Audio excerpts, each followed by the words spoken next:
comillas, dice, ralentizar la investigación penal denominada como cabal. Interviniendo, dice, con el fin de realizar un procedimiento abreviado en favor del síndico, señor Chadwick.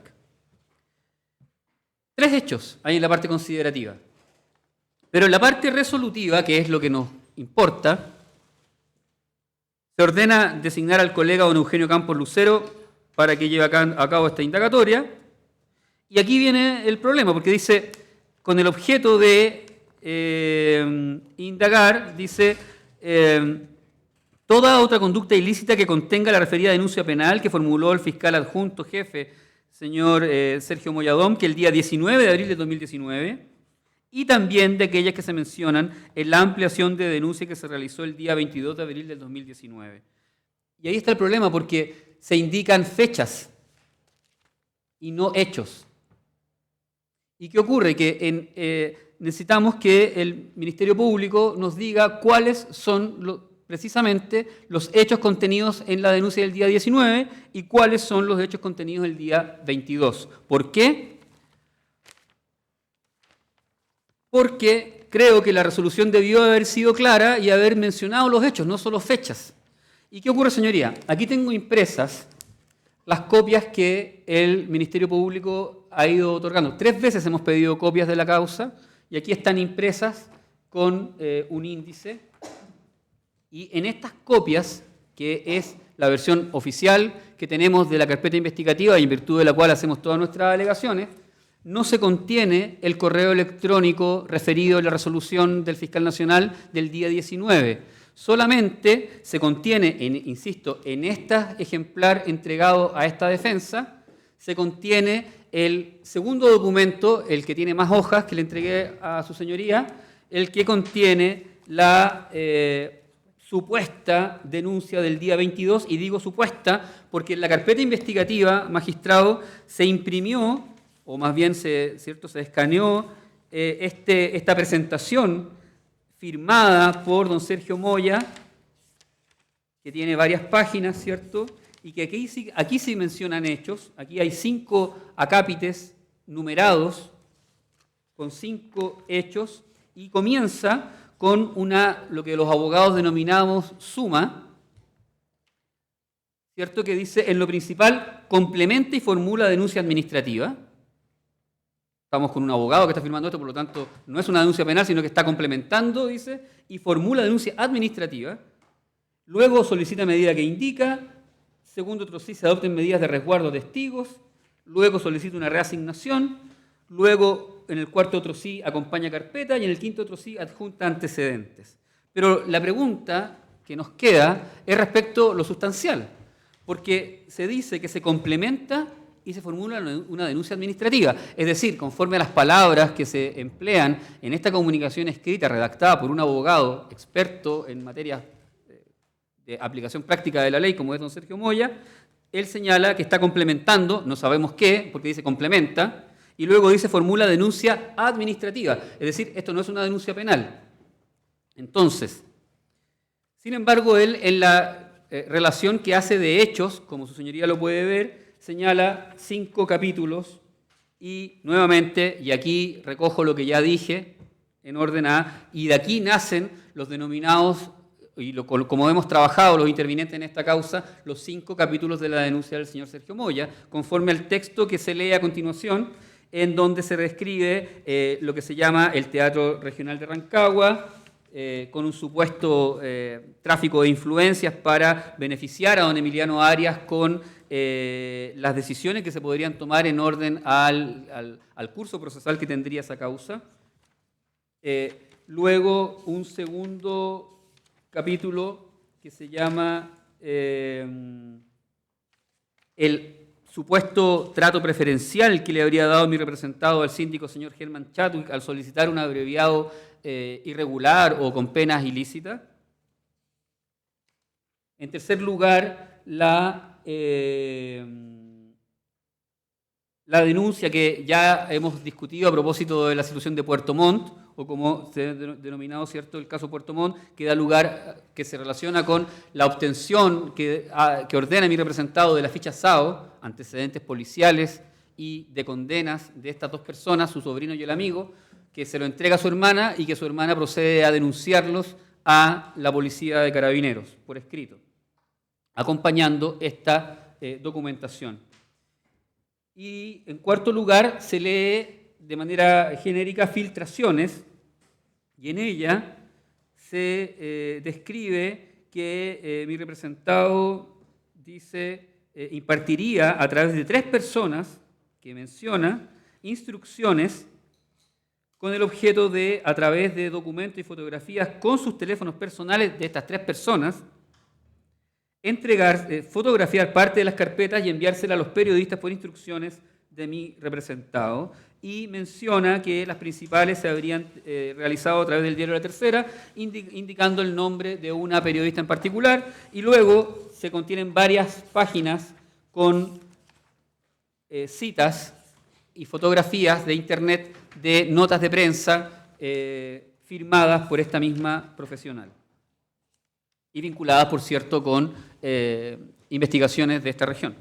Y termina con un número 5, dice, donde describe supuestas instrucciones de mi representado para que en aquellas causas en donde intervenga su pareja, la abogada que me acompaña, doña Marisa Navarrete, sean llevadas con especial celo y preocupación por parte de los fiscales jefes. Eso es el texto de lo que podríamos ya denominar en lo principal de esta presentación. ¿Y por qué digo, señoría, que hay que definirla? Porque esta presentación no tiene fecha. Simplemente comienza diciendo que complementa aquella del 19, que no está en las copias que, reitero, se nos han entregado, por lo tanto no sabemos lo que está complementando y lo que se contiene en aquella del 19, y por último, que aquí en esta, nosotros suponemos que la del día 22, porque como usted ve, señoría, en el documento que le entregué, no tiene fecha.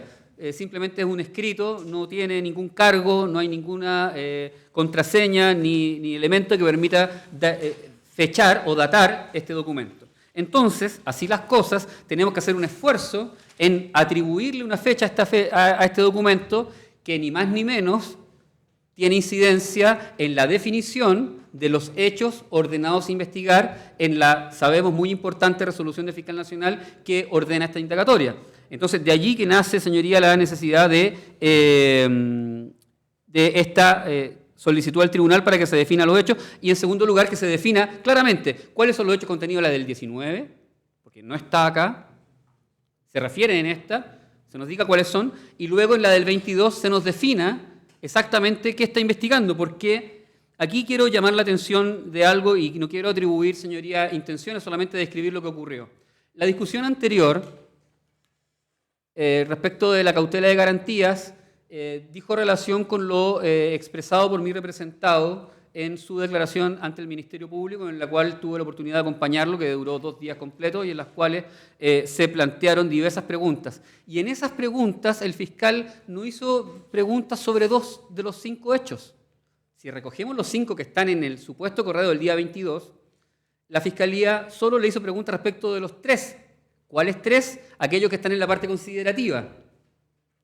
La Fiscalía no le hizo ninguna pregunta a mi representado sobre filtraciones de prensa, ni sobre supuestos tratos a la señora Marisa Navarrete, lo que da cuenta también que en la práctica y en la aplicación misma que se hizo por parte del colega fiscal respecto de las atribuciones que le concedía esta resolución del fiscal nacional, se entendieron, me da la impresión por él también, que se limitaban a aquellos hechos descritos en la parte considerativa y no así en aquellos que están vagamente referidos solo con sus fechas en la parte resolutiva.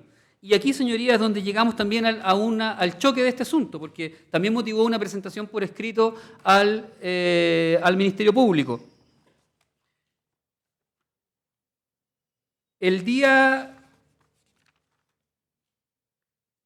a través del oficio 231 del año 2019, que lo tengo por aquí impreso, el fiscal de esta causa ordenó, magistrado, al señor Maximiliano McNamara, el día 24 de mayo, aquí tengo el oficio, ordena al señor McNamara lo siguiente: diligenciar y obtener desde las oficinas del canal de televisión Canal 13 una copia del reportaje del día jueves 14 de diciembre del 2017 que se llama, comillas, exclusivo. Las boletas que podrían complicar el futuro judicial de Dávalos, y acompaña el link de internet en el cual se puede ver ese reportaje. ¿Y por qué esto da lugar a una definición como la que estamos pidiendo? A este control anterior a la formalización. Porque esta no es la única causa penal que ha enfrentado don Emiliano Arias, lamentablemente. Hay otra. Y en donde también una persona le formuló una imputación a don Emiliano Arias, a don Sergio Moya y a quienes resulten responsables. La señora Compañón y el señor Dávalos, por separado, dedujeron sendas querellas penales en contra de quienes resultaran responsables, dirigiéndolas nominativamente contra don Emiliano, don Sergio Moya, que eran los fiscales a cargo de las causas en donde ellos, como sabemos todos por la prensa, tenían la calidad de imputados, en donde la señora Compañón, doña Natalia, le acusó de amenazas en la negociación de un abreviado, y por otro lado el señor Dávalos acusó la filtración de declaraciones de la causa en donde él tiene la calidad de imputado, y también específicamente la publicación de las 5 boletas que se comunican y se divulgan en el reportaje denominado del Canal 13, las boletas que podrían complicar el futuro judicial de Dávalos. Entonces, ¿qué tenemos? Que a propósito de aquella querella, la causa por amenaza ya está sobreseída definitivamente por este tribunal hace algunas semanas atrás, y la causa por filtraciones de aquella querella del señor Dávalos tiene audiencia, tenemos debate para discutir el sobreseimiento definitivo de esa imputación el día de mañana en este mismo tribunal. ¿Y por qué hago este ejercicio, señoría? Porque la resolución del fiscal nacional que ordenó aquella investigación, la número 2514 del 2018, la resolución del fiscal nacional es la 595 del 2018, que dio lugar a la causa penal RIT 2514 de este tribunal, precisamente ordena investigar lo mismo, la filtración de estas boletas conforme a la querella del señor Dávalos, que fueron exhibidas en el reportaje del Canal 13 que ya cité. Entonces, ¿qué tenemos? Que hoy día el fiscal aquí presente ordena la incautación del mismo reportaje que se ordenó su investigación en la otra investigación. O sea, hoy día se está quebrando una norma elemental y una garantía mínima que yo pido al tribunal también considerar y que se respete a favor de mi representado, y es que una persona no puede ser objeto de una doble persecución respecto a un mismo hecho. Es el artículo 1 del Código Procesal Penal. Juicio único plantea, y única persecución. No podemos estar 2 veces investigando lo mismo. ¿Y qué ocurre? Que hoy día, con esta instrucción particular del día 24 de mayo, número 231 del año 2019, tenemos que el fiscal ordena recoger el mismo hecho, el mismo reportaje, que es objeto de otra investigación ordenada en otra resolución, la que ya cité, que es la número 595 del año 2018. Tengo copia de la resolución del magistrado. Aquí tengo copia de la resolución del 27 de marzo del 2018, en donde el fiscal nacional ordena que, a propósito de la querella del señor Dávalos por la divulgación de sus boletas, designa a,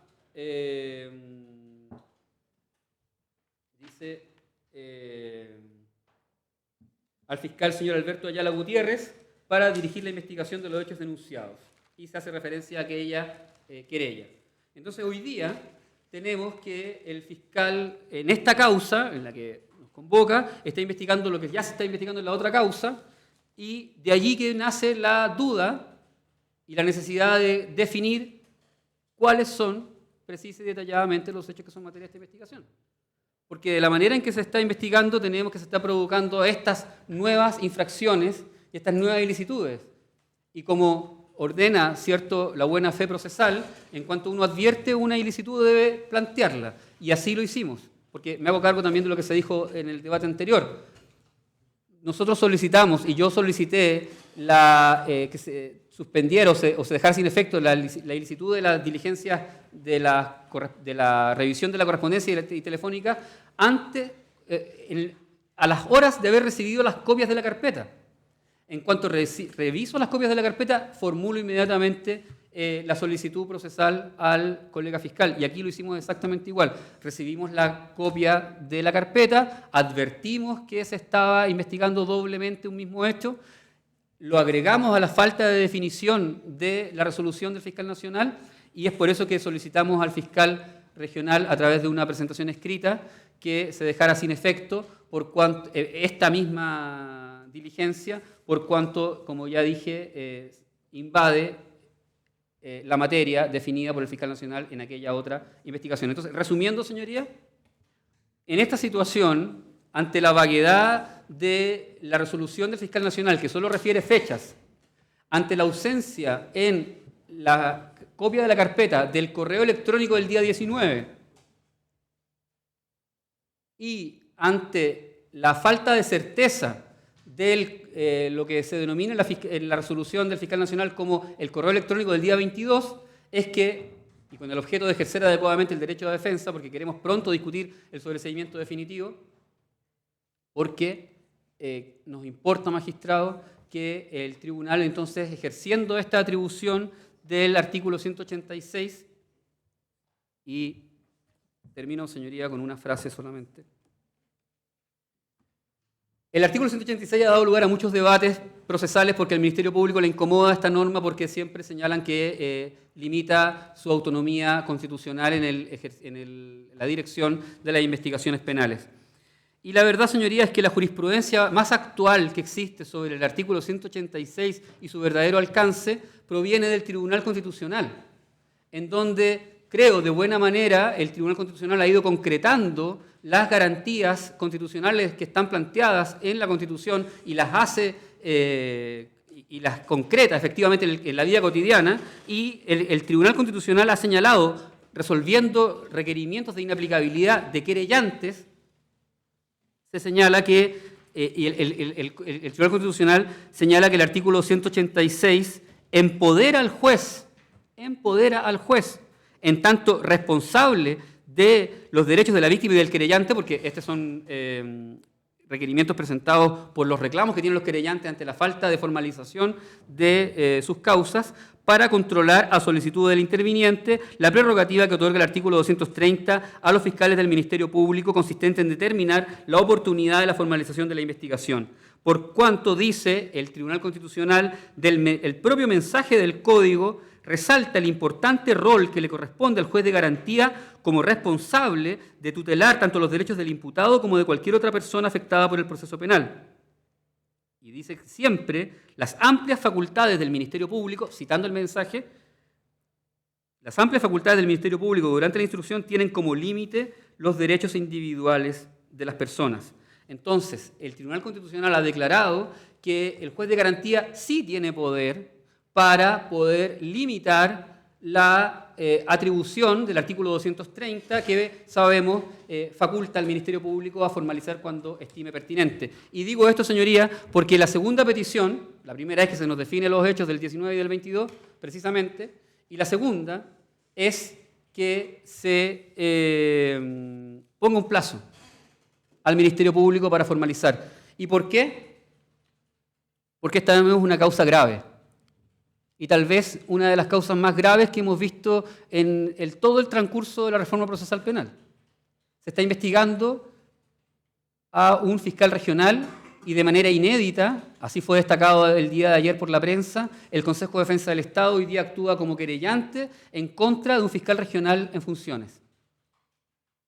Y quiero hacer la reflexión, señoría, respecto a la gravedad de esta situación, no como un privilegio, no como una situación que merece un trato especial en el sentido negativo de la expresión, sino que yo quiero, señoría, que se amparen las garantías de mi representado, su presunción de inocencia y, en particular, el derecho de los tratados internacionales del artículo 93 del Código Procesal Penal a conocer precisa y detalladamente los hechos que son materia de la investigación que se sigue en su contra, porque esos son los calificativos, precisa y detalladamente, para poder solicitar el sobreseimiento definitivo. Y quiero señalar una sola cosa, señoría. El colega fiscal ha hecho un esfuerzo importante, estando en Magallanes y estando a cargo tal vez de la otra causa, o más importante, que es el fraude carabinero, tremenda, gigante causa. Le asignaron esta causa y él ha hecho un esfuerzo importante y en 60 días o más, un poco más de investigación, ya han declarado cerca de 30 personas. Y en este esfuerzo importante, investigativo, desplegado por el colega fiscal, de estas 27 personas, si no me equivoco, que en total han declarado, hay, señoría, solo 2 que confirman la denuncia. La señora Marcia Allendez, en orden a un supuesto episodio de filtraciones de una carpeta relacionada con este mismo hecho, quien denunció a mi representado por supuestos malos tratos laborales también, y don Sergio Moya, el propio denunciante. El resto, los otros 25 declarantes, ministro del Interior, el abogado Hermosilla, el fiscal jefe, los fiscales que han declarado en esta causa, han ido descartando categóricamente todas las imputaciones que están contenidas en ese supuesto correo electrónico del día 22. Nunca hubo trato preferencial, nunca hubo reuniones con el presidente, nunca hubo un abreviado raro para ofrecerle al señor Germán Chadwick. Se han descrito de manera muy detallada cómo el fiscal Emiliano Arias siempre trabajó en equipo, con minutas en donde eran enviadas a todo el equipo que trabajaba con él en la Fiscalía Regional, porque ese era su estilo de trabajo, y en donde no hay ningún ilícito que se haya ido acreditando. En estos 2 meses, yo puedo decir responsablemente, se me podrá decir que me estoy apresurando, pero la prueba, señoría, está a la vista. El Consejo de Defensa del Estado, un organismo experto, conformado por abogados de larga trayectoria en materia penal, recibió esta carpeta investigativa hace meses y han tenido acceso a ella y la han podido examinar en detalle. Y solamente se querellaron por uno de los 5 hechos contenidos en este supuesto correo del día 22, lo que nos da cuenta que los colegas del Consejo de Defensa del Estado solamente han encontrado mérito en un hecho de los 5. Es decir, hay 4 que para los colegas del Consejo de Defensa del Estado resultan ya irrelevantes desde el punto de vista penal. ¿Y por qué hago toda esta alocución, señoría? Porque nosotros queremos pedir pronto el sobreseimiento definitivo de estas imputaciones, porque estamos ante imputaciones completamente falsas, malintencionadas, presentadas por un fiscal regional, por un fiscal adjunto que está en graves problemas personales y donde está comprometida su responsabilidad penal personal, porque dirigió, como un hombre de atrás, lo he dicho varias veces, otro de los peores casos que hemos tenido, que fue cómo la Policía de Carabineros de Chile implantó pruebas falsas para imputar inocentes y llevarlos a la cárcel con evidencia falsa. Y en esa maquinación está involucrado ni más ni menos que don Sergio Moya Domke. Y en esa imputación que formuló mi representado, acompañando un documento que acredita cómo él daba instrucciones precisas a los carabineros involucrados en aquella maquinación, horrible maquinación, hoy día se presentó una denuncia en contra del señor Sergio Moya y él tendrá que defenderse y el día de mañana está citado a prestar, él solicitó ser oído ante el juez de garantía de Temuco con el objeto de referirse a esta misma imputación y que va a prestar el día de mañana. Entonces, resumen, señoría, hoy día mi representado está suspendido del cargo por imputaciones que ya a 2 meses de su indagatoria puedo decir que ya se han ido descartando. Y reitero, los colegas del Consejo de Defensa del Estado solamente se querellaron por uno de los 5 hechos. Hecho por el cual, por más que el colega hoy día me diga que en la frase final se dice y además todos los hechos, las querellas, señoría, tienen un requisito formal que los abogados conocemos perfectamente y el tribunal también. Las querellas tienen una parte que se llama hechos y otra parte que se llama derecho. Si no lo cumplen, se declaran inadmisibles. ¿Qué debemos estudiar para examinar cuáles son los hechos objeto de una querella? El capítulo que se llama hechos. Y en el capítulo que se llama hechos, que no leí rápido, sino que lo leí muy detenidamente, el Consejo de Defensa del Estado, en el capítulo hechos, no en las frases finales de estilo que usamos los abogados en contra de todos quienes resulten y en contra de todo aquello demás que pueda aparecer, en el capítulo hechos de la querella del Consejo de Defensa del Estado solo se describe la conducta del caso de Puerto Montt, no hay otra.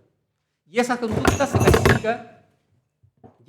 se califica como constitutiva de un delito supuesto de sabotaje informático o delito informático, que lo podemos descartar desde ya porque ese tipo penal exige malicia en la intervención indebida a una base de datos.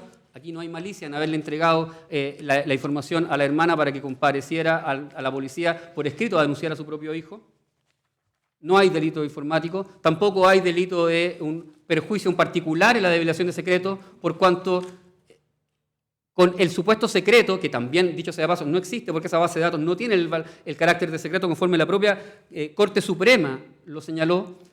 El exfiscal Pablo Larredonda fue acusado y llevado a juicio oral por una conducta similar por haber obtenido de manera irregular y con previa oferta de dinero a un funcionario del Ministerio Público la misma base de datos SAO. Fue absuelto, el Consejo de Defensa del Estado anuló el juicio, fue llevado a un segundo juicio donde fue condenado y su defensa recurrió de nulidad a la Corte Suprema.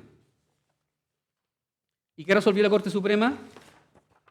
El 13 de junio del año 2013, por 5 votos contra 0, en una resolución con reflexiones de orden jurídico, que la conducta cometida por el señor Larredonda en ese juicio, en esa oportunidad, no reviste caracteres de delito y fue absuelto por la Corte Suprema porque la base de datos, y eso es lo importante, no es secreta.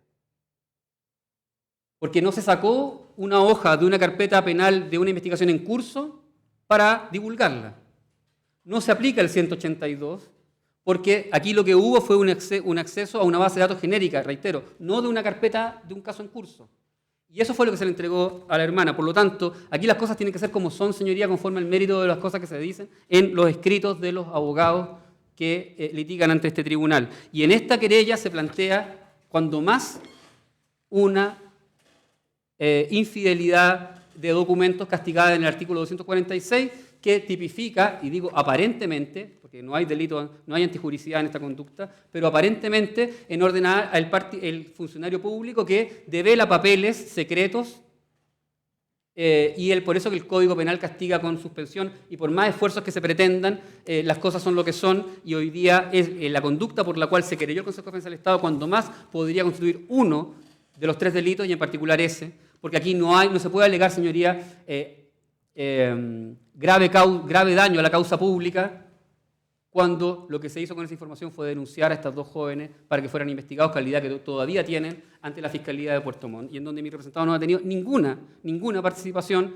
en orden a querer influir o ayudar a sus sobrinos, todo lo contrario, puesto que los fiscales a cargo de esas indagatorias ya prestaron declaración y descartaron por completo cualquier conducta en orden a querer intervenir en el desarrollo de esa investigación. Mi representado entregó ese documento y nunca más supo de lo que estaba pasando. Entonces, así las cosas, señoría, nosotros estamos realmente con una urgencia de devolver a mi representado la calidad de un hombre que camine libre sin la imputación que hoy día enfrenta y sin esta vaguedad que hoy día tenemos que soportar porque no sabemos en definitiva de qué se nos está investigando, porque tal como se planteó en el debate anterior, la orden de revisión de sus correos electrónicos era genérica, o sea, aquí se está indagando toda la vida de mi representado para ver qué encontramos, todos los correos electrónicos, todos sin limitación, que afortunadamente ya se resolvió y se limitó a los términos que mi representado había autorizado, y ahora se está indagando también, pareciera ser lo que se va encontrando, aún, como digo, incurriendo en la ilegalidad que se está cometiendo al invadir una atribución, o sea, una investigación en curso. Entonces, solicito, señoría, por esa urgencia, que además se fije un plazo al Ministerio Público para formalizar la investigación y a continuación nosotros podamos ejercer a cabalidad el derecho de defensa de mi representado, que en esta causa, como en ninguna otra, o como en todas las demás, digamos, pero con mayor énfasis en esta causa atendida a la calidad de mi representado, queremos discutir pronto este sobreseimiento definitivo. Entonces, señoría, reitero, primero solicito que se nos informe los hechos del día 19 y del 22 y que se fije un plazo al Ministerio Público para formalizar la investigación. Gracias, magistrado.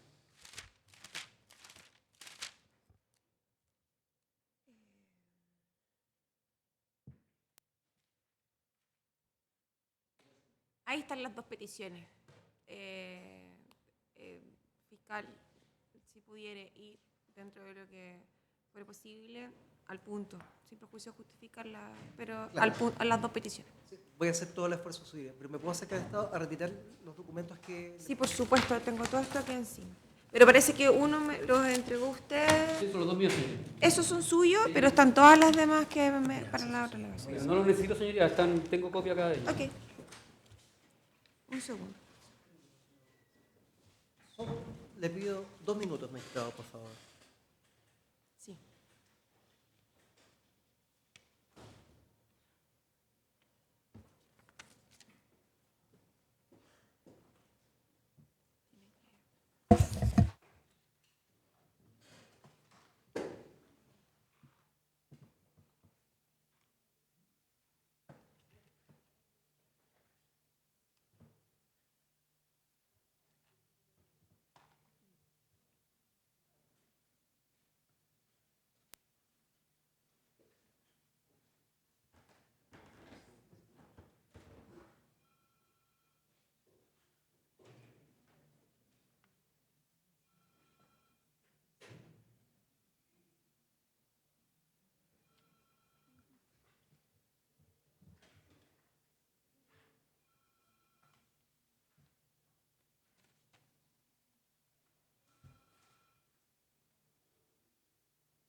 Le voy a pedir, magistrado, un par de minutos. Porque... Ok, que se suspenda en el intertanto la audiencia. Sí, gracias, su señora, le agradezco. Tienen unos minutos por si se quiere. Gracias.